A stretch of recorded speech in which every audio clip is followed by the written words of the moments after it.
My name is Madeline Reeves. I'm 33 years old, and 3 months ago, my father humiliated me in front of 73 people at my sister's black tie restaurant celebration by calling my career a phase and my boyfriend a dockside hobby. It happened under crystal chandeliers in the middle of the French Quarter, while a jazz trio played and champagne glasses clinked like nothing was wrong. But something was very wrong. The event was supposed to honor my younger sister, Camille, 29, rising star in the culinary world, recently featured in Southern Plate magazine as the future of Gulf Coast cuisine. My parents own 3 upscale restaurants in New Orleans, and Camille is the face of the brand now. That night was her official award celebration. Investors, food critics, city officials, and longtime donors packed into a private dining hall, glowing with gold light and ego. I should have known how it would go the moment I saw the seating chart. There were round tables draped in ivory linen, each labeled with elegant calligraphy. Table 1 sat directly in front of the small stage. Camille, my parents, the investors, a local news anchor. Tables 2 through 6 were filled with chefs, sommeliers, and people who use the word concept as a personality trait. My name was at the very bottom, table 8, that corner, right beside the swinging silver service doors with a red sign that read, "Staff Only." Next to me was Luke Mercer, 35. Suntanned skin, calloused hands, steady eyes. He runs a shrimp boat out in Plaquemines Parish. At least, that's what everyone assumes when they hear his name. My parents certainly did. They never asked more. When we walked in that night, my mother air-kissed Camille, adjusted the neckline of her gown, then turned to me with the kind of smile you give a distant acquaintance. "Oh, good, you made it," she said. Not, "I'm glad you're here," just relief that I hadn't embarrassed them by skipping. My father shook Luke's hand without eye contact. "Boat business doing all right?" he asked, already scanning the room for someone more important. Luke smiled politely. "It's steady."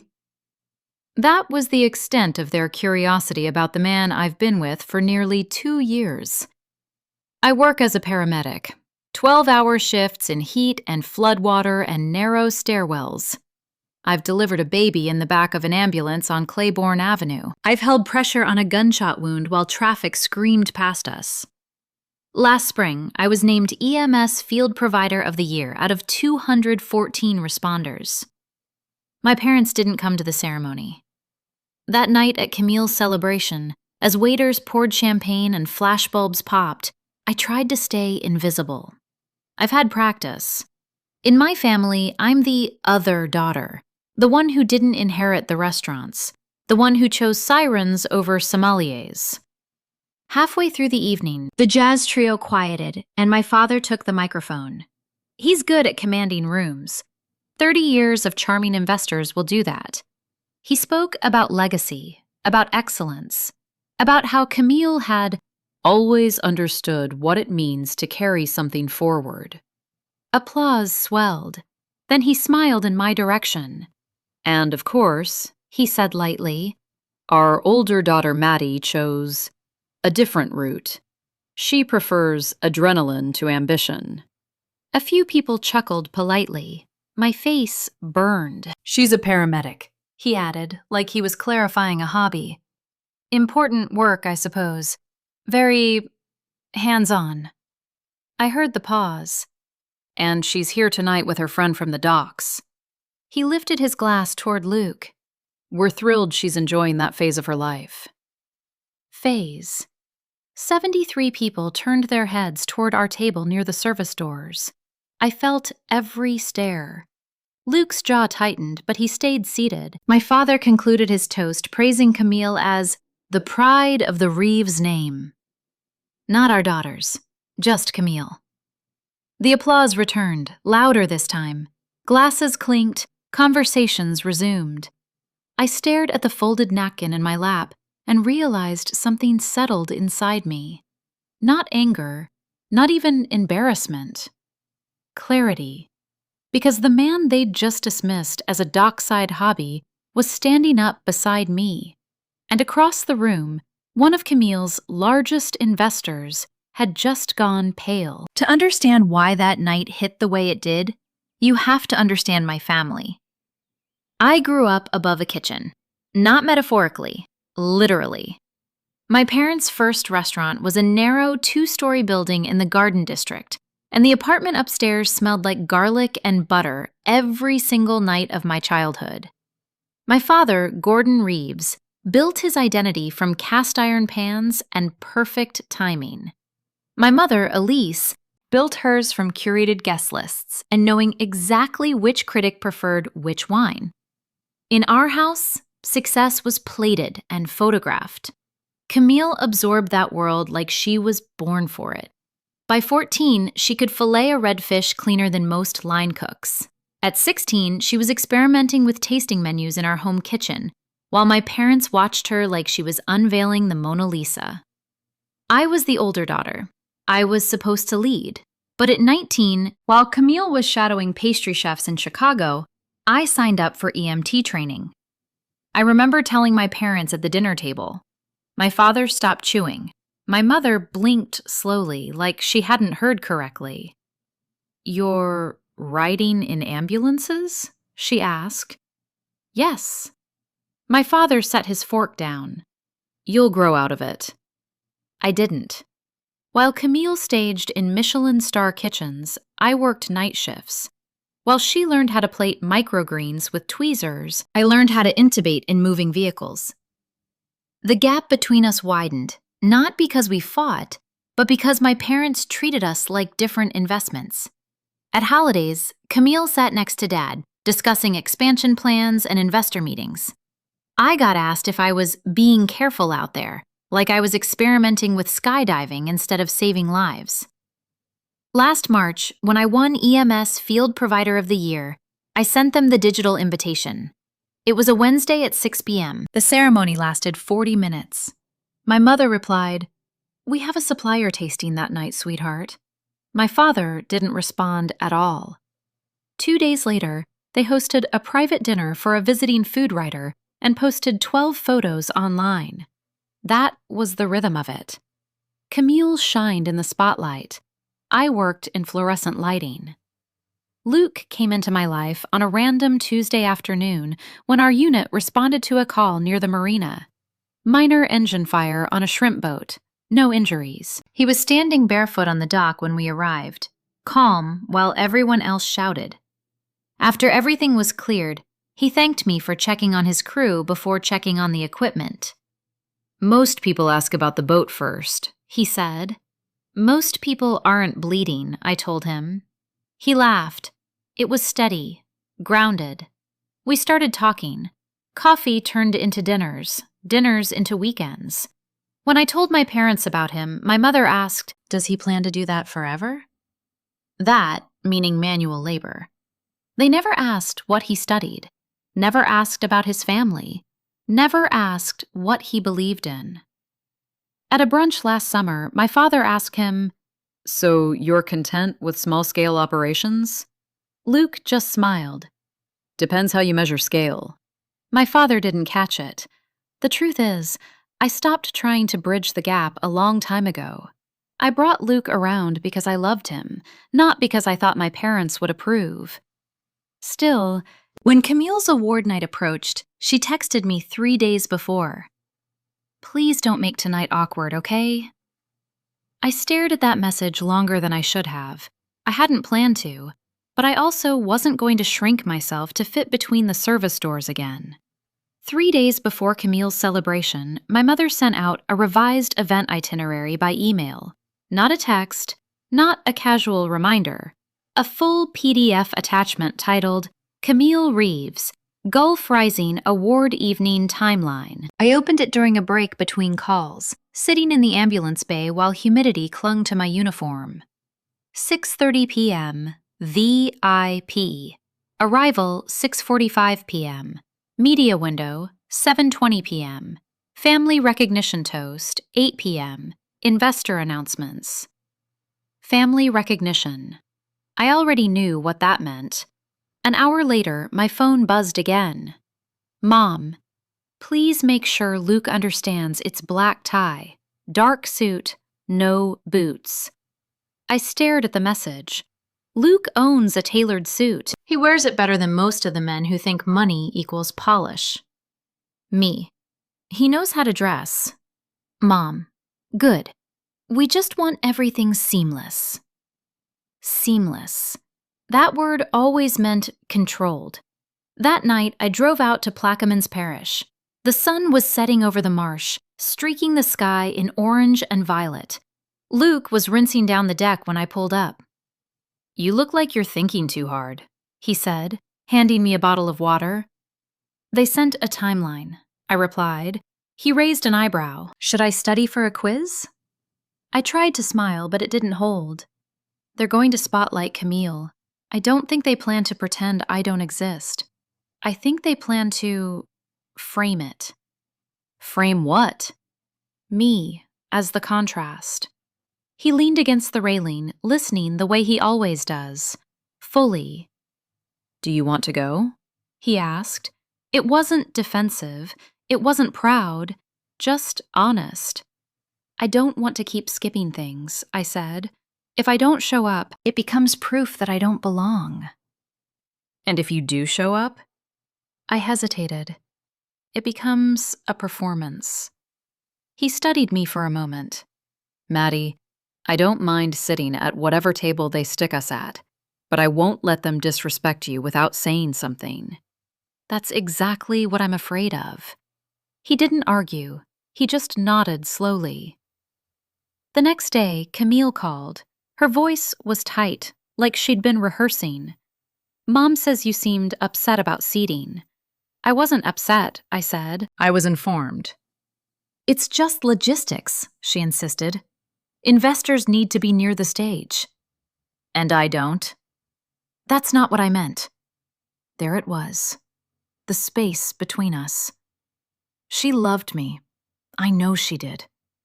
But loving someone and standing beside them are different things. Camille, I said quietly, do you ever get tired? Tired of what? Being the only version of success they recognize? She went silent. Tonight matters, she finally said. Please don't react. React. As if my existence were a potential disruption. After we hung up, I sat on my couch staring at the framed certificate from my EMS award. It was leaning against the wall because I hadn't decided where to hang it. My parents had never seen it in person.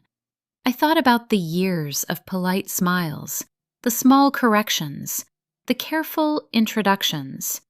This is our daughter, Camille, and this is Maddie. She's in emergency services. Like I was volunteering for summer camp. Something shifted in me that night. I texted Luke. Me. We're going. Luke. I'll pick you up at 6. I looked at my reflection in the dark window. Not the version my parents narrated. Not the supporting character in Camille's story.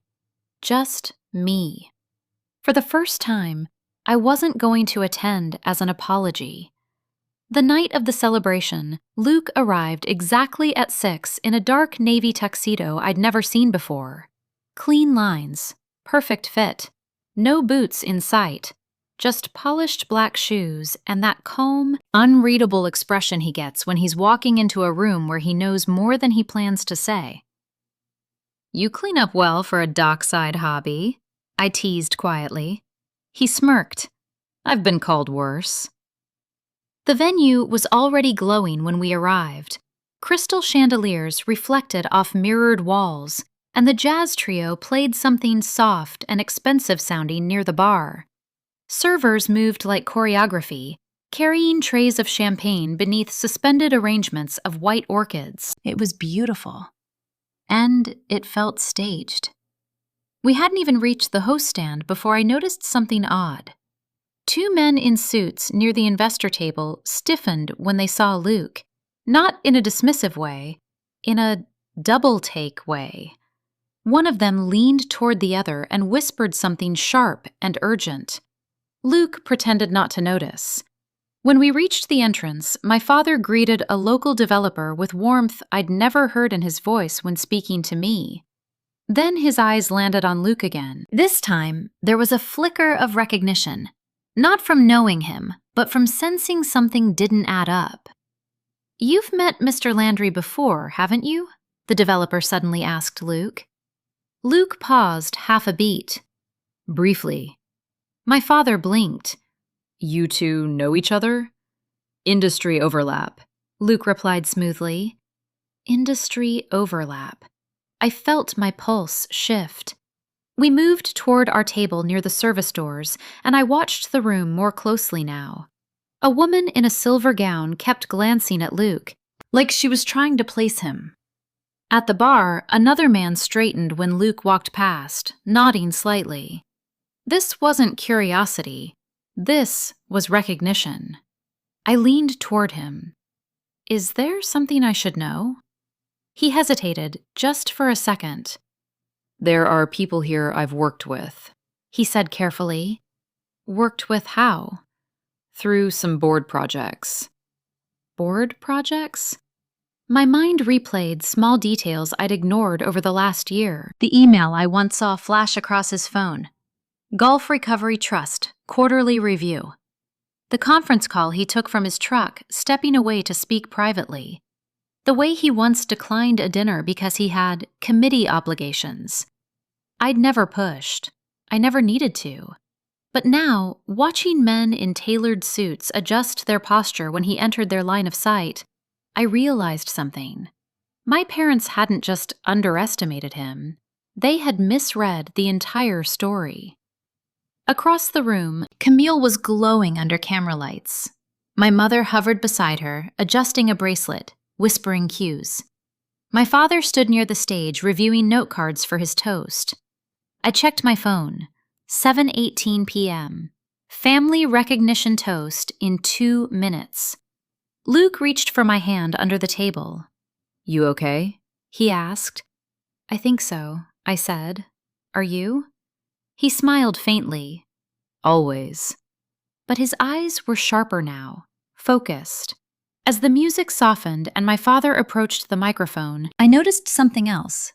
The man seated 2 tables over, a major coastal investor whose name I recognized from local hospital fundraising boards, had gone completely still. He was staring directly at Luke, not confused, stunned. I felt it then, the shift in the air, the subtle current before a storm rolls over the water. Conversations thinning, eyes moving, recognition spreading quietly from one face to another. Luke exhaled slowly beside me. "I was hoping this wouldn't happen tonight," he murmured. "What wouldn't?" Before he could answer, my father tapped the microphone and cleared his throat. And across the room, the investor stood up abruptly, still staring at Luke like he'd just seen something impossible. Something my parents never thought to ask about. My father had just begun his toast when the investor stood up. At first, most people thought he was heading for the restroom or taking a call, but he didn't move toward the exit. He walked straight toward our table, toward Luke. My father paused mid-sentence. "As I was saying, Camille represents the future of the Reeves legacy." "Excuse me?" the investor said, his voice cutting cleanly through the room. Conversation stalled. The jazz trio faltered into silence. He stopped 2 feet from Luke and stared at him like he was verifying something against memory. "Luke Mercer?" he asked. Luke stood slowly, calm, measured. "Good evening, Thomas." A murmur rippled outward. Thomas Landry wasn't just any investor. He chaired one of the largest coastal redevelopment funds in Louisiana. My father had spent 2 years trying to secure a long-term partnership with him. Landry looked almost incredulous. "I didn't realize you were connected here." My father forced a laugh from the stage. "You two know each other?" Landry didn't look at him. "Know each other? Gordon, Luke sits on the executive board of the Gulf Recovery Trust." The words hung in the air. My father blinked. I'm sorry, the what? The Gulf Recovery Trust, Landry repeated, louder now. $2.3 billion coastal endowment, disaster relief, hospital expansion, infrastructure rebuilding. He chairs the Maritime Division. I felt the shift physically, like pressure dropping before a storm breaks. My mother stepped forward from Camille's side. There must be some confusion. Luke runs a shrimp boat. Luke met her eyes evenly. I do. Landry gave a short, stunned laugh. And he oversees $9.4 million in current hospital grant allocations along the Gulf. A glass clinked somewhere. My father lowered the microphone slightly. Why wasn't this mentioned? Luke's expression didn't change. You never asked. The room went silent. Not polite silence, not distracted silence, real silence. The kind where people are recalculating everything they thought they understood. Landry turned slightly, addressing the room without meaning to. He turned down 2 advisory council positions last fall, said he preferred hands-on oversight in the field. My mother looked from Landry to Luke, then to me. You're telling me, she said carefully, that you run a philanthropic board? Luke shook his head lightly. I don't run it alone, but yes, I've been involved for years. My grandfather founded the maritime arm after Hurricane Katrina. I stepped in when he retired. I thought back to the quiet calls, the unexplained travel days, the committee obligations, all the things I never demanded answers for. On stage, my father cleared his throat. Well, that's impressive. Impressive. He had called Luke a dockside hobby 15 minutes earlier. Landry's expression hardened slightly. Impressive isn't the word I'd use. He's funded 3 emergency response expansions in this state alone. His eyes flipped to me, including EMS modernization in Orleans Parish. My heart skipped. That was you? I whispered. Luke squeezed my hand gently. It wasn't just me. My father looked like someone had tilted the floor beneath him. You're saying, he said slowly, that you've been financially supporting first responders, Landry finished. Yes. 73 people stood in a chandelier-lit room, staring at the man my father had dismissed as a phase. Camille's face had drained of color, not from embarrassment for Luke, from realization. My father lowered the microphone completely now. No applause, no recovery line, just the exposed truth hovering between us. Luke finally spoke clearly enough for the room to hear.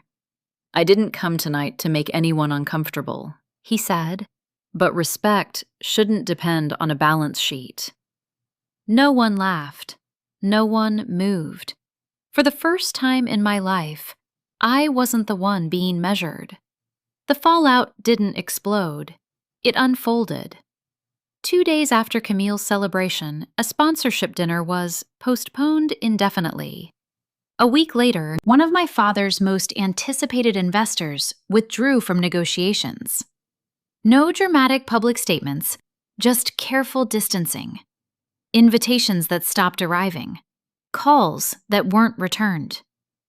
In New Orleans, reputation doesn't collapse loudly. It erodes quietly. Camille came to my apartment first. She showed up without makeup, hair in a loose knot, none of the curated polish she usually wore like armor. She sat at my kitchen table, the same one where I sorted shift schedules and stacked unopened mail, and stared at her hands. I didn't know, she said. I know, I replied. I thought they were just being dramatic. I didn't think they were cruel. That word hung there. Cruel. I let it happen, she whispered. You benefited from it, I said gently. That's not the same as causing it, but it's not separate either. She nodded, tears sliding quietly down her cheeks. For the first time, she wasn't the golden daughter. She was just my little sister. 3 days later, my parents asked to meet. We sat in their dining room, the same long table where business deals had been negotiated over wine for decades. No investors, no critics, just us. My father looked older than I'd ever seen him. "I was wrong," he said, without performance. "Not because of Luke, because of you." My mother's voice shook. "We've treated your work like a rebellion instead of a calling." I didn't rush to comfort them. I didn't soften it. "You don't get to be proud of me only when it impresses other people," I said calmly. "If we're fixing this, we're doing it honestly." We agreed to 10 sessions with a family therapist. No public apologies staged for damage control. No social media posts reframing the narrative. Just real conversations. Some sessions were brutal. We talked about the apartment above the restaurant, about how I learned early that applause went to Camille, about the night they missed my EMS award and never mentioned it again. My father cried in one session. I'd never seen that before. Luke stayed mostly in the background of all this. He never gloated, never reminded anyone what had been revealed. When my father awkwardly thanked him for his discretion, Luke just said, "Respect doesn't need an audience." That's who he is. The business consequences stabilized eventually. Not everything returned, but enough remained. Reputation, I learned, rebuilds slowly, if the foundation changes. Camille postponed her next expansion announcement, not because of scandal, but because she wanted to rethink who she was building for. We've had more honest conversations in the past 2 months than in the previous 10 years. As for me, I still work 12-hour shifts, still ride through heat and storm and chaos. But something inside me shifted that night under the chandeliers. I stopped auditioning for approval. Last week, my father came to the EMS station with coffee for my whole unit. No photographers, no announcement. He shook my partner's hand and said, "Thank you for looking out for my daughter." It wasn't a grand gesture. It was enough. Luke and I drove down to the marina tonight, watching the sun sink low over the water. The air smelled like salt and diesel and summer. "Do you regret going?" he asked. I thought about the microphone, the silence, the exposed truth. "No," I said, "because it wasn't about proving who you are." He glanced at me. "It was about finally knowing who I am," I finished. The tide rolled in steadily against the dock. For the first time in my life, I wasn't standing near the service doors. I was exactly where I belonged.